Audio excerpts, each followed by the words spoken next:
Happy WrestleMania week, everybody. Want to take a quick moment just to plug myself, really. Let's be real for a second.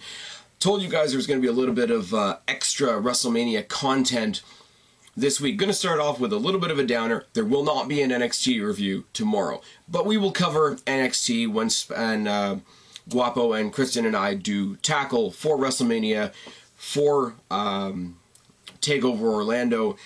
We will cover anything that happens. I mean, you guys, anybody that watches NXT knows what happens tomorrow night. One of them really, really makes me smile because one of the triad of bullshit is gone. Oop, spoiler.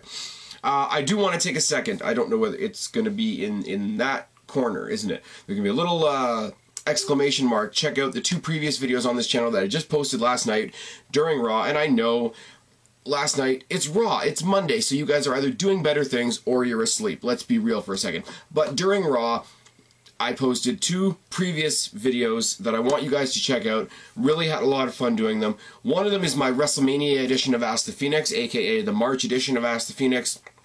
You guys know the drill there. We'll do another one in about 2 months' time if you want to add your questions to the April, I guess it would be May. If you want to add your questions to the May Q&A, toss it in the comment section below.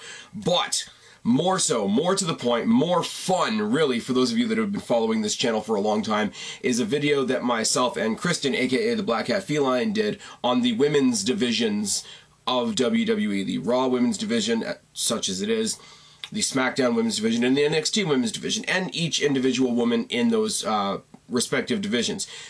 People like I say, people that have been watching this channel for a long time know Kristen and I don't see eye to eye a lot of the time when it comes to women's wrestling. So this was a long time coming, really, wasn't it? I will warn you, bring a snack, bring a lunch for this video. It's about 3 hours long. It's just 3 straight hours of myself and Kristen talking about female wrestling, where it's been, where it is, where it could be from here, who we like, who we don't like. Unfortunately, we did talk about Naomi, who we're going to talk about tonight, so there's a double whammy of negativity. But it was a lot of fun, and I really do thank her for that, because that video was a bit of a trudge. Late at night, to crank out a 3-hour video over Skype is no small task. So I do hope you guys check her out on YouTube, on Twitter, and I really do appreciate her joining me for that particular project. Kristen and Guapo, like I say, will be joining me for Tackle either tomorrow or Thursday. Check out Ask the Phoenix as it is. No NXT review tomorrow night. We're going to talk about SmackDown in just a moment. Please, join me. Join Kristen. Join Guapo. Join guys like JD from New York. Guys like OKFabe. Guys like... I don't remember all your names, but all of my fellow viewers of CB Over the Ropes, all of my fellow viewers of the Taz Show that have really rallied to the support of this channel in the past little while, which I also really appreciate. Make the YWs, and I don't want to sound all preachy here, but make our presence known on social media, etc., because we are a presence, the YWC, the IWC, etc. So I can't wait to hear from each and every one of you over WrestleMania weekend. I know that they're doing a Bring It to the Table tomorrow, or Thursday night. We're going to have NXT tomorrow night. We got the Hall of Fame. We got the TakeOver Saturday. We got the big granddaddy of them all, the Thrill Ride, on Sunday. Have you guys seen the construction they're doing on that stadium, by the way? Putting up the fake roller coasters and bullshit. Oh, that's got Vince McMahon written all over it, doesn't it? Anyways, I've been rambling long enough. Check the exclamation mark up there. Check out the women's wrestling video that Kristen and I did. Check out Ask the Phoenix. Check out Tackle when it drops. I'm going to start talking about SmackDown right now, but thanks for your time. I'll be back in a second.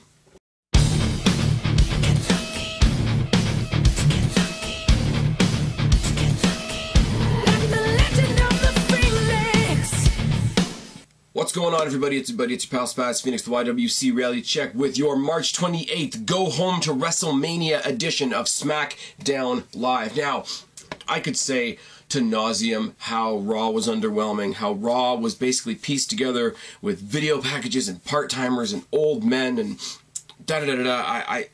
I feel like I don't need to say that anymore because it's just so damn obvious. Goldberg, Lesnar, freaking Undertaker, Roman Reigns. Even the Triple H thing is bad, isn't it? Just I don't know. I wish Raw was on a Friday. I really do. Because Raw makes me want to drink. You know what doesn't make me want to drink, though? SmackDown. SmackDown starts off with Daniel Bryan hyping WrestleMania. People are more excited for Daniel Bryan, who doesn't have a match and isn't wrestling, than anybody on the Raw card. Let's be real. He calls out Shane. He calls out Styles. He starts talking about the Shane versus Styles match. Shane comes out, talks about the history of SmackDown Live since the draft, how they had a vision of making it the land of opportunity, and AJ Styles was always a part of that vision. He was one of the best, but he became arrogant and he lost himself the championship. When you face me, like everybody else that's faced me, I'm going to bring the best out of you. Which is true, and Shane McMahon sort of sits back with a smirk on his face, and he can, because he's not wrong. He's not sitting there saying, hey, AJ Styles, I'm better than you. Hey, AJ Styles, you suck. He's saying, no, you're great. That's why I picked you for my brand. You're just being a dick right now. And that works because it's real.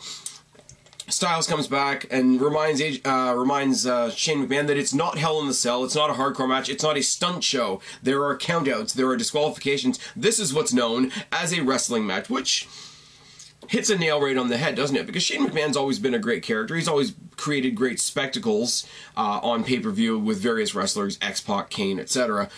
Even Undertaker last year at WrestleMania.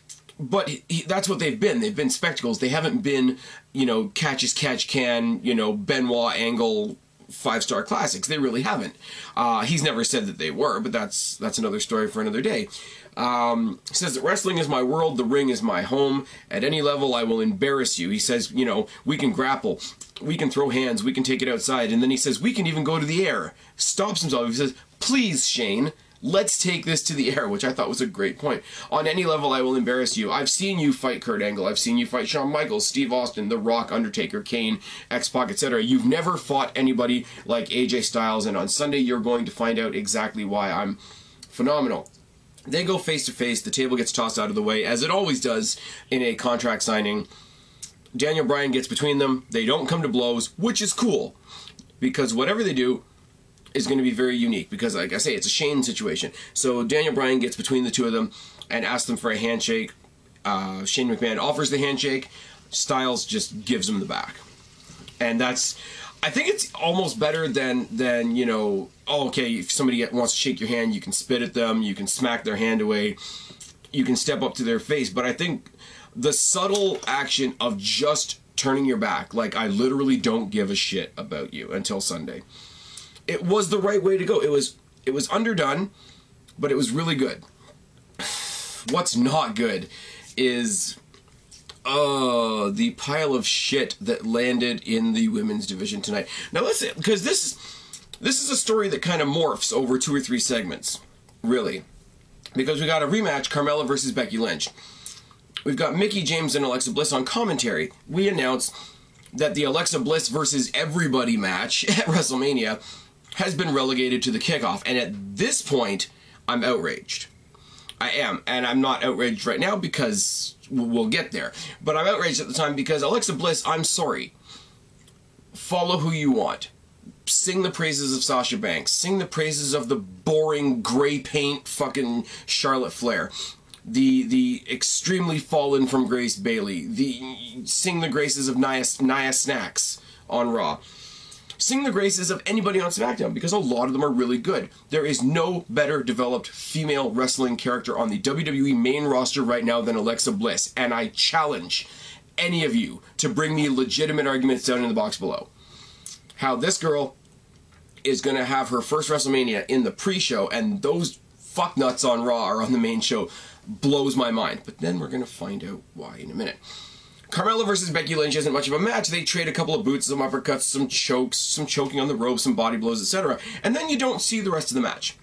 Because we go and we videotape commentary where Mickie James and Alexa Bliss are fighting on the outside. Mickie James hits a snake eyes on Alexa Bliss on the ring apron, which looks fucking dirty. And it looks especially fucking dirty because how small Alexa Bliss is.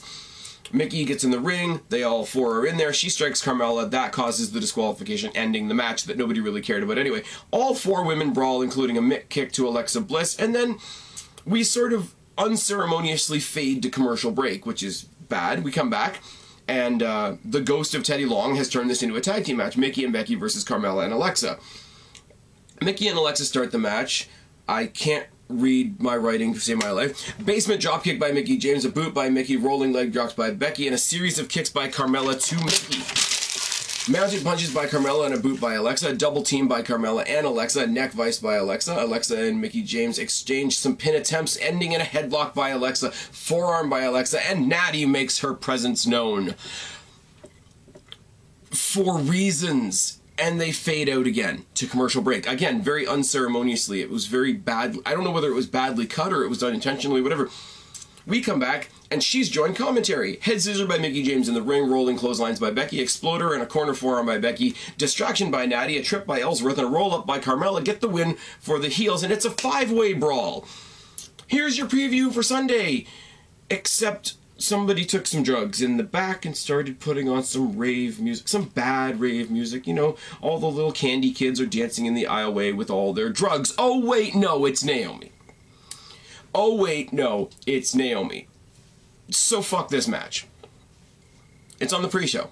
Because they're going to do the politically correct, oh my god, we had to take a title off of Naomi and it was Black History Month and Twitter got very upset with us, so we need to give her the belt on the biggest fucking stage of the year. Fuck this match. Naomi basically does 3 things. She does a very, very botchy head scissor that I'm pretty sure hurt somebody. She hit, although we haven't seen them in a couple of weeks, the no actual contact dance kicks and the chocolate flaming camel toe of death. Oh yes, and she cuts a promo as if she believes she's something special, and thankfully this segment is over. Fuck Naomi, and as of now, fuck this match. Tyler Breeze, still dressed as Nikki Bella, wants to join the women's title match at WrestleMania because fuck anybody I'm a fan of. WrestleMania flashback. I don't know, they haven't been doing this the whole time unless I really haven't been paying attention, but they flash back to WrestleMania 14 where Kane tombstoned Pete Rose, which is nice. Then we had Miz TV. And I swear to you, guys, I've never been a bigger John Cena fan than I was in this segment. I've never been a bigger Miz fan, even though I've always been a Miz fan, than I was in this segment. They come out to introduce their version of Total Bellas, which is a continuation of last week. They do this big, long, elaborate dinner with Maurice playing both of the Bellas, and The Miz doing his big John Cena thing, walking around with his arms out like this, doing like almost more like a Vince McMahon strut than a John Cena thing. He comes in on his knees with a lumberjack beard, dressed up like fucking Daniel Bryan as well, which is cool. He dresses up as Daniel Bryan, being mad that they're having steak at dinner. John Cena lists off the house rules, including how long they have to chew their steak for. He keeps teasing that he's going to introduce, or that he's going to propose to Nikki Bella, rather. She gets sick of it. She proposes to him. He says no. He goes on this big diatribe of basically everything that The Miz has said about him for a while. You can't, I can't marry you. It's going to affect my brand. I'm John Cena. All I care about is money. I hustle the fans and da-da-da-da-da. After The Miz beats us on Sunday, I'm going to fade into obscurity. Do you think you want... I want you around for a reminder of how obscure I am now. And he does this great fucking thing, and then they both pause. And then Maurice pulls off the wig with the blonde hair. It's all good. Takes off the Nikki gimmicks. Miz takes off all the John Cena gimmicks, and he cuts this, like, the most serious we've ever seen Miz in a promo in this pre-tape.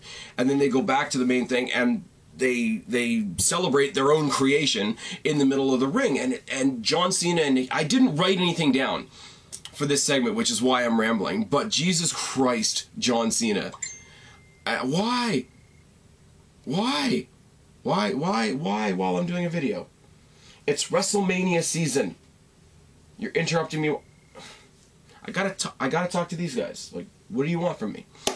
Anyways, John Cena comes out, and guys, if you ever want to see a good John Cena promo, it was this one. Basically takes down The Miz and Maurice at any given point. Basically puts over the women's revolution as a way of saying how useless Maurice is.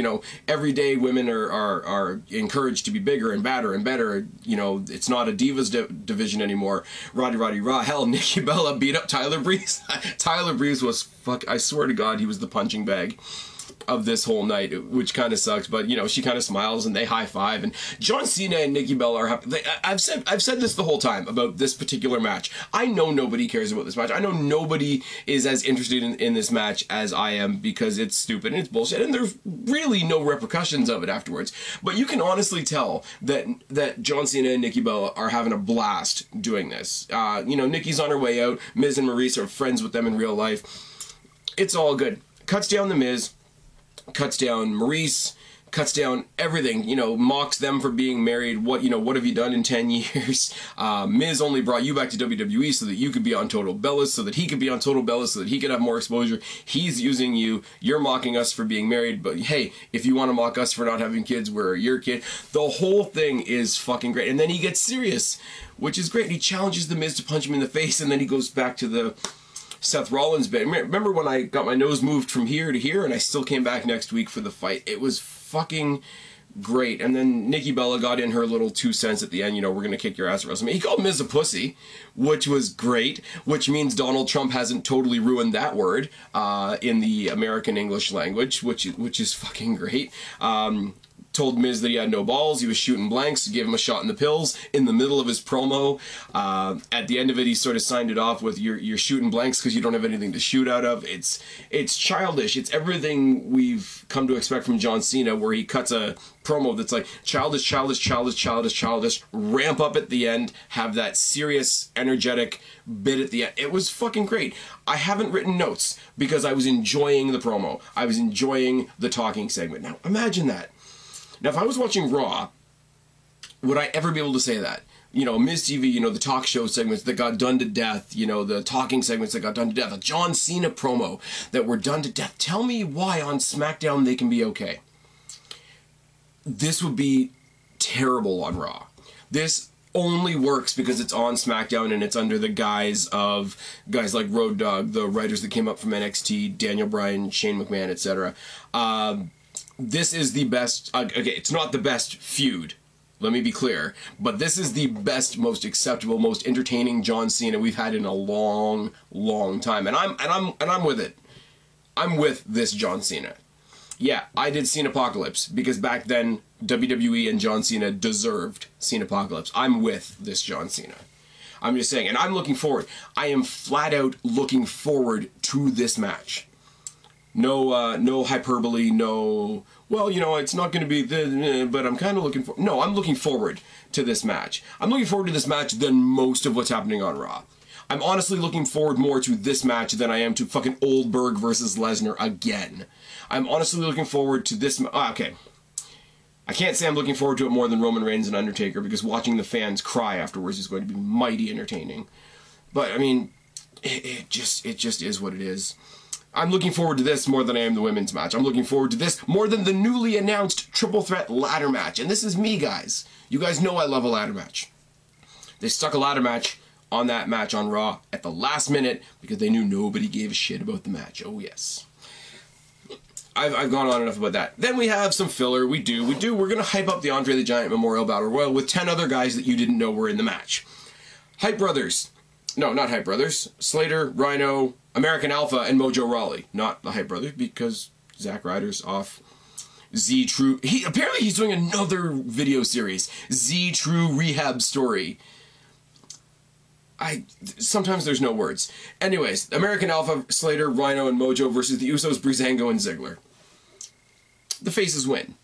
That's really all you need to know. Nobody in this match is winning the Andre the Giant Memorial Battle Royal. This match was filler, and it was a pile of people match. What wasn't filler, but was relatively quick at the end of the day, was Bray Wyatt versus Luke Harper.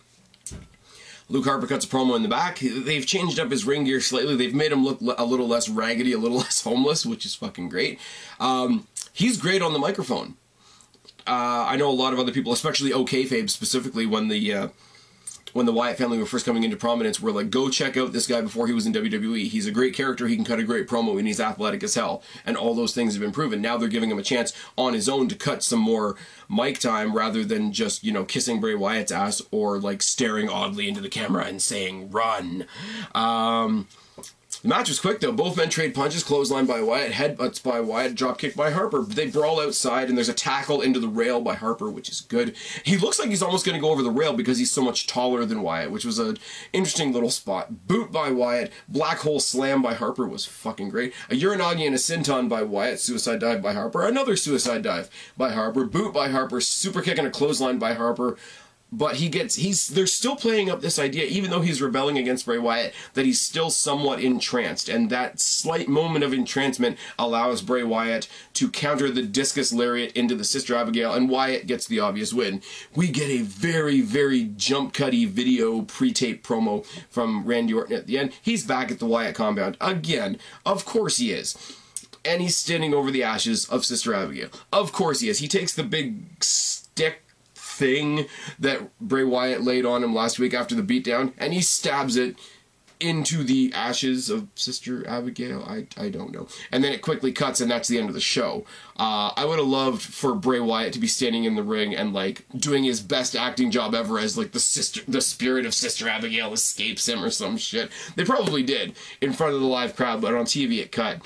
This was a good show. This was kind of cool. All my excitement is deflated for the SmackDown Women's Championship match. Yeah, and you can say whatever you want about me. You can say I'm biased. You can bullshit that I'm racist because I recognize that Naomi is fucking terrible. But I also know WWE, and they love a sob story, and they love a comeback story, and they love a homegirl story. And she's going to get the title, and she doesn't deserve it. So fuck that. We didn't see Ambrose and Corbin, but I'm actually looking forward to that match too. Styles and Shane is going to be good. Wyatt and Orton is going to be good. I'm really going to be confused if Orton wins. SmackDown is destroying Raw. SmackDown is destroying Raw. At WrestleMania, SmackDown will be the main event. After the last SmackDown match, you could realistically turn off the pay-per-view. Because Goldberg versus Lesnar is going to be horrible. It is. It just is. And Undertaker versus Roman Reigns is going to make the crowd cry, and it's going to set Twitter on fire. I guarantee you that's why I'm watching that match. The match isn't going to be good. Undertaker's old. Guys, I'm like you guys. I love the Undertaker. I really do. I love the character, the most dynamic character, the most dynamic thing the WWE has ever done is the Undertaker. But the man is fucking old. Like, we should have gotten the Undertaker John Cena send off this year rather than the Miz shtick, but nobody cares about Roman Reigns, and Undertaker's old, and it just makes the match sad. And when Roman Reigns beats the Undertaker, as I said, the crowd at the stadium is going to eat him alive. They're going to be climbing that stupid bullshit fake roller coaster thing that they're building, which is fucking ridiculous. They're going to riot. They're going to cry. We're going to have another Ellis Meba on our hands and just doing the fucking shocked eyes bullshit. And Twitter's just going to be on fire. And I'm going to sit back. I'm going to listen to the Taz show online right after the show. And I'm going to listen to everybody call in and cry about it. How can you cry about it? You know they're going to do something that stupid. Because it's Raw. Raw was so desperate, they basically stole The Undertaker from SmackDown, who was supposed to face AJ Styles. WrestleMania. Oh, WrestleMania. It's going to be fun. It's going to be a lot of fun, and I'm going to enjoy it, because I'm at that point, guys. I know that a lot of you are angry. I know you guys are pissed off, and you're doing your relative rants like this on YouTube, because it's what we do. But I'm at that point where I can't be mad at it anymore. And it's not to say that it's not bullshit. I completely agree. There's a lot of bullshit going on. But I'm at the point where there's a lot of stuff that I'm going to love. There's a lot of stuff I'm going to laugh at. And there's a lot of stuff where I'm not even going to watch the match. I'm just going to watch Twitter explode. And that'll be my entertainment. And WWE knows that. They're doing a documentary on the Raw after WrestleMania and how the crowd hijacks it. So they know it. They get it. And they're playing into it. John Cena took the lead on that. When the crowd hates something, play into it. Because if you play into it, your play gets harder, the crowd reacts harder, you have more to play off of, so your play gets harder again. WWE is pulling each and every single one of your strings. And for guys like me who get it, guys like me who are sitting back laughing about it, you all out there that are shaking your fist at my screen right now, that are typing away in the comments section and maxing out the 160 characters on Twitter, you guys are making the show better for me. Anyways, I'll be back either tomorrow or the next day for Tackle with Christian and Guapo. Other than that, I will see you guys on Twitter for WrestleMania. Follow me at SpazPhoenix. Tweet at me all goddamn weekend. It's going to be fucking great, whether you admit it or not. I've been Spaz, your YWC Reality Check. Subscribe up there, talk down there, start a conversation, keep all these conversations going. Don't be a stranger. I'll talk to each and every last one of you later, but for right now, I'm tagging out. Happy WrestleMania.